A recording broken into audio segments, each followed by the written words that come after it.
Hola, ¿qué tal? ¿Cómo está? Bienvenida, bienvenido a esta su entrevista, como siempre, la entrevista de la semana. 107.5 es su dial, el dial de la Radio Universidad de los Lagos y las pantallas de Lagos TV. Tengo una invitada, usted ya la está viendo, pero que no la ve, la va a escuchar y la voy a presentar de inmediato, porque ella es Adriana Lasprilla, licenciada en Educación Básica, con mención en Matemática, con una especialización en Matemática, magíster en Educación Matemática y doctor en Educación, mención Matemática. Y ella se encuentra acá en nuestro país, en la Universidad de los Lagos, en el contexto del coloquio, digo, en Investigación Matemática, Avances, Redes y Perspectivas. ¿Cómo está, Adriana? Bienvenida Hola, a la entrevista de la semana. gracias, buenos días Marcelo, me encuentro muy bien, gracias. Bueno, gracias por estar acá y fuimos testigos de la inauguración de este coloquio, ¿cierto? Que está organizado, entre otros eh, aspectos ahí, hay una vinculación entre la carrera de Educación Matemática y Pedagogía acá de la universidad, también el posgrado, que es el doctorado en Educación Matemática, y se vivió una jornada muy interesante. Em, la primera pregunta, ¿cómo llegas acá a este coloquio? ¿Cómo son los vínculos con la Universidad de los Lagos? Ok, vale Marcelo, muchísimas gracias. Bueno, primero que todo agradecer a la Universidad de los Lagos la posibilidad que da de estar aquí acompañándolos. Yo pues soy colombiana y pues me siento muy feliz de estar acá realmente apoyando estos eventos. La participación en el coloquio se da principalmente por el vínculo que tengo, o el vínculo académico que tengo con el profesor Juan Luis Prieto, que es docente de los posgrados de acá de la universidad. Él me invitó, eso ya hace tiempito me hizo la invitación para que fuera proyectando pues mis tiempos también en Colombia, y pues aquí estamos muy felices de apoyar y aportar a este espacio académico. ¿En qué universidad y en qué ciudad de Colombia estás? Yo me resido en la ciudad de Bogotá. Estudié todas mis formaciones académicas en la Universidad Distrital Francisco José de Caldas y actualmente soy docente directiva en la Secretaría de Educación de Bogotá. Ya. ¿Cuál es la línea de investigación que realiza y cuál fue la charla o en qué contexto está acá participando de este coloquio? Bien, digamos que mi trabajo principal durante el doctorado estuvo enmarcado en la importancia de la ética en la educación matemática y ver de qué manera prestar atención a estos aspectos éticos mejoran o aportan a los procesos de enseñanza-aprendizaje de los chicos en lo que tiene que ver con las matemáticas. Entonces, en el torno a esta investigación que hice, pues se han venido derivando otros tipos de investigaciones que junto con el profesor Juan Luis Prieto y el profesor Rafael en Brasil, que hemos venido desarrollando algunos escritos y algunas investigaciones, particularmente en la formación de profesores, pues de ahí nació como la posibilidad de participar de este evento. ¿Cómo se explica esto de la ética en matemática? Para que le contemos a todas las auditoras, auditores, televidentes, ¿cómo se explica lo de la ética en el aspecto de esta ciencia matemática? Sí, digamos que es una cosa ahí que cada día ha ido tomando mayor relevancia en el sentido de que hemos notado cómo nuestros niños, nuestros jóvenes muchas veces dejan de lado pues estos valores tan importantes como la solidaridad, el respeto, el colaborarse en juntos. Entonces, como profe de aula que soy actualmente también, yo veía que debía como que mirar qué hacía para que ellos pudieran trabajar de una mejor manera, porque, por ejemplo, ponías un problema matemático y el chico pilo que siempre sabe era el que hacía y el resto quedaban ahí con esa cara de que no sabemos qué están haciendo.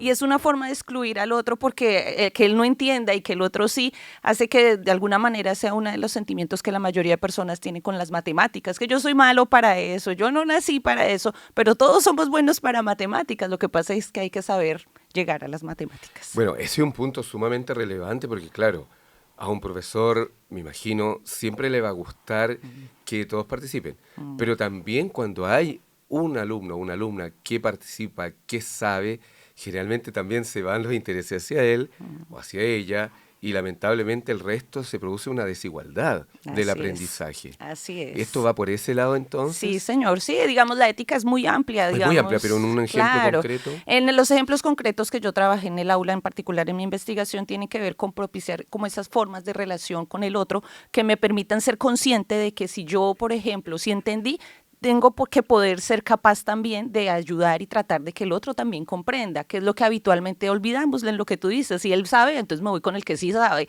pero pues es que todos deben aprender. Entonces, en ese sentido es que se va la investigación puntual en la que yo trabajé, en tratar de que los mismos niños y jóvenes sean conscientes de esas posibilidades y pues trabajen en mejorar eso. Y si no somos conscientes de eso, pues no se va a hacer nunca nada con respecto a eso. Y esa investigación, ¿cuál fue el universo donde se aplicó, en qué muestra y qué resultados hubo? Ok, bueno, digamos que fue un trabajo longitudinal, lo hice la aplicación durante 2 años, que como les digo, en el marco del trabajo de la investigación doctoral que desarrollé, y tenía una muestra de 38 estudiantes que en Bogotá se trabajan grados de cuarto y quinto de primaria, más o menos son 9 y 10 años. La idea es que aplique algunas tareas que en matemáticas se llaman de generalización de patrones, que van enfocadas hacia el pensamiento algebraico temprano. Y la idea era que los chicos hicieran un trabajo en grupos, había unas preguntas puntuales que debían resolver. Y digamos que las dinámicas propias de la clase hacían que los chicos se vieran obligados a trabajar conjuntamente. O sea, no era que el que más sabe, sino que todos debían responder por lo que todos hacían en el grupo. Y de igual manera socializar o comentar ante todos qué era lo que hacían. Allí digamos que fue muy difícil porque habitualmente estamos acostumbrados a una clase donde el profe dice hay que hacer esto, hay que hacer aquello, ustedes repitan. Entonces los niños inicialmente pues presentaban, y profe, ¿y aquí qué hago? Entonces yo les decía, hablen con los compañeros, pónganse de acuerdo, qué tienen que hacer para resolverlo. Entonces en un principio, como te digo, fue en 2 años que lo apliqué. En el primer año fue bastante complejo, realmente no trabajaban juntos, el que sabía hacía y el resto se quedaba ahí sentado. Esperando. Bueno, claro, porque es las dinámicas que nosotros habitualmente vemos en un trabajo en equipo, que no solo pasa en una clase, sino en cualquier trabajo en equipo. Si tú no tienes confianza con quien estás, pues no vas a entrar a hablar ni a discutir, y a veces tienes muchas predisposiciones frente a que si digo esto, qué tal digan lo otro, y cuando eres joven o cuando eres un niño hay mayor predisposición a interactuar con el otro como con confianza.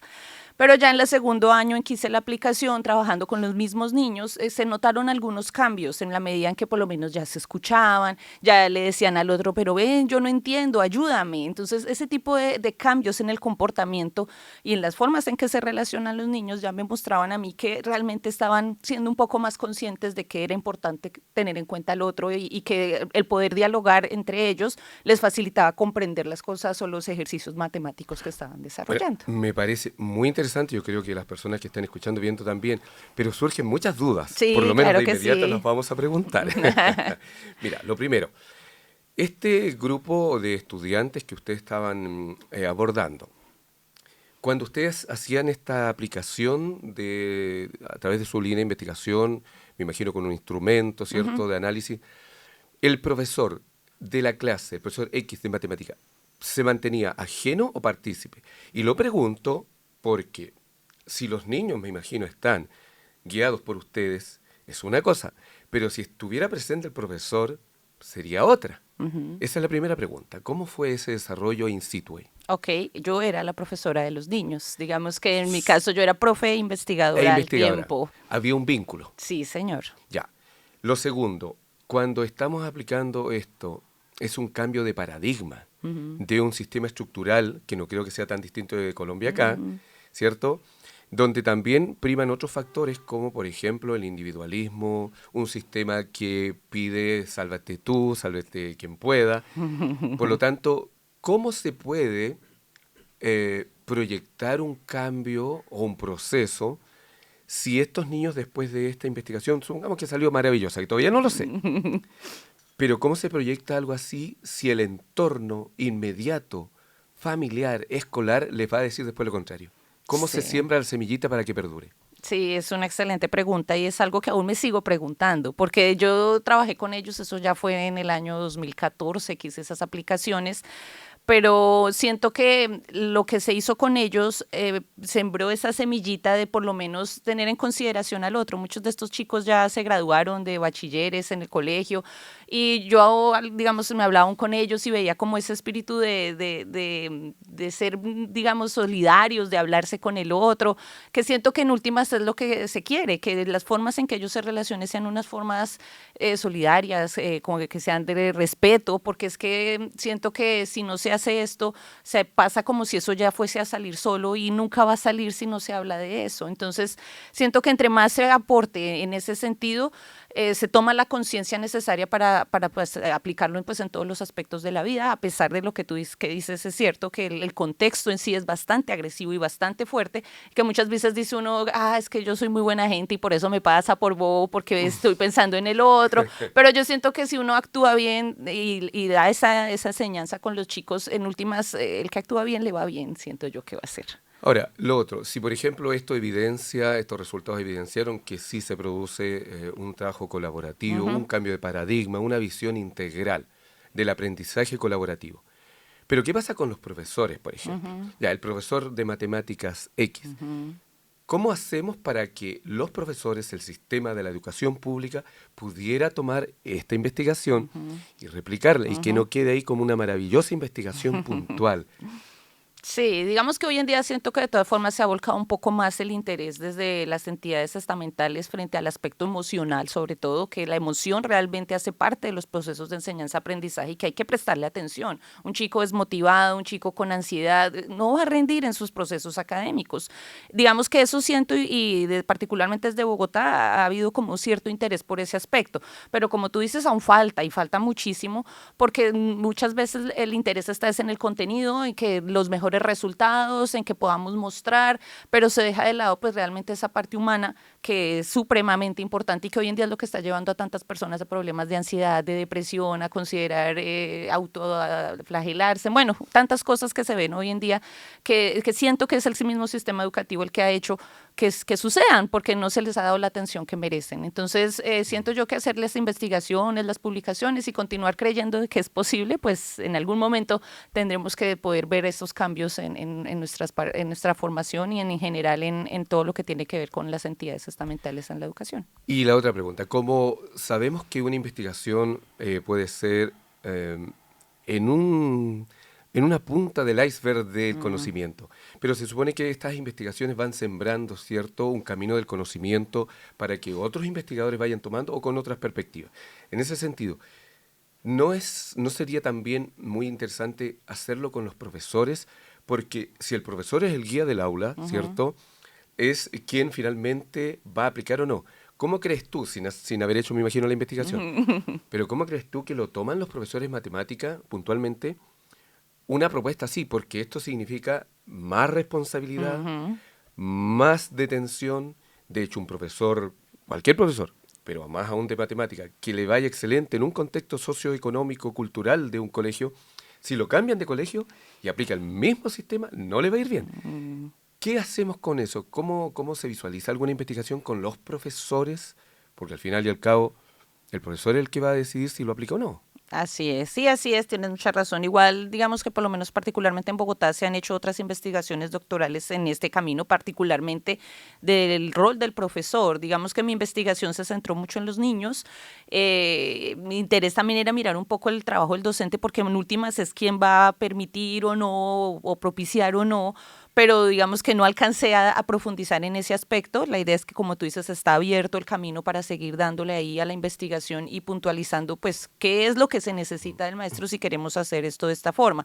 Y con respecto a lo que dices que sea una carga, siento que no. En sí los procesos que tienen que ver con la educación tienen que ver con darme al otro y con preocuparme por ese otro. Y si yo me preocupo por el otro, pues no es un trabajo extra, es simplemente considerarlo de manera más holística y poder considerar que no es solo un concepto, sino que además es un ser humano que requiere otras habilidades. O sea, ahí tiene que brotar sí o sí la vocación. Exactamente. Nos quedan unos minutos, pero quisiera justamente pensar que esta charla que les diste acá había un público desde estudiantes de pregrado a estudiantes de posgrado. Y habían carreras bien distintas, había educación parvularia, recuerdo en la actividad y otras. ¿Cómo crees tú o qué fue lo que percibiste de la recepción de los futuros formadores, cierto, con esta perspectiva? Es difícil, o sea, es difícil. ¿Pero hubo claro. algo de retroalimentación? Sí, efectivamente, sí, hay, pues, digamos, muchas preguntas, así como tú decías inicialmente en la entrevista, hay muchas preguntas porque uno dice, sí, eso es cierto, pero entonces, ¿qué hago? Porque entonces, si yo quiero que mis estudiantes se lleven bien, es complejo, somos seres humanos y los seres humanos somos hechos de muchos conflictos y que nos hacen difícil la convivencia, que realmente es lo que vivimos día a día en todos los espacios en general en los que compartimos juntos. Entonces, sí, sí, es igual siento que pues es de seguir trabajando, de seguir investigando, de seguir mirando. Entre pues más investigación se haga sobre el tema, pues más elementos podremos tener para seguir reflexionando. Bueno, sin duda un tema interesante, felicitarte Muchas por esta gracias. investigación que abre ahí un mundo que debería estar patente, latente, Ujú, pero que por una u otra razón hay que como redescubrirlo. Así que así es. felicitaciones, sin duda esperamos que no sea la primera ni la última de las entrevistas para continuar después a lo mejor en un posgrado, o sea, en un postdoctorado con los profesores. Claro que sí. ¿Cómo no puede ser en una de esas? Así que queremos agradecer entonces a Adriana, voy a leer todos los títulos porque es relevante cuando alguien ama lo que hace, Ujú. y aquí se nota. Adriana Lasprilla, licenciada en Educación Básica con mención en Matemática, una especialización en Matemática, magíster en Educación Matemática y doctora en Educación, mención Matemática, que estuvo acá en la Universidad de los Lagos en el contexto, ¿cierto?, de este coloquio. Y ustedes lo anotaron tal vez en la voz, en la imagen, pero yo que estaba cerca, la Ujú, pasión por el conocimiento y, como dices ujú, tú, por entregar ujú. en la educación donde hay que sí o sí pensar en el colectivo. Así que muchas Así gracias es. por Muchas estar gracias a ti, en la entrevista de la Marcelo. semana. Vale, claro que sí. Muchísimas gracias a la universidad, a ti, Marcelo, a todos. Estoy feliz de estar aquí. Muy bien.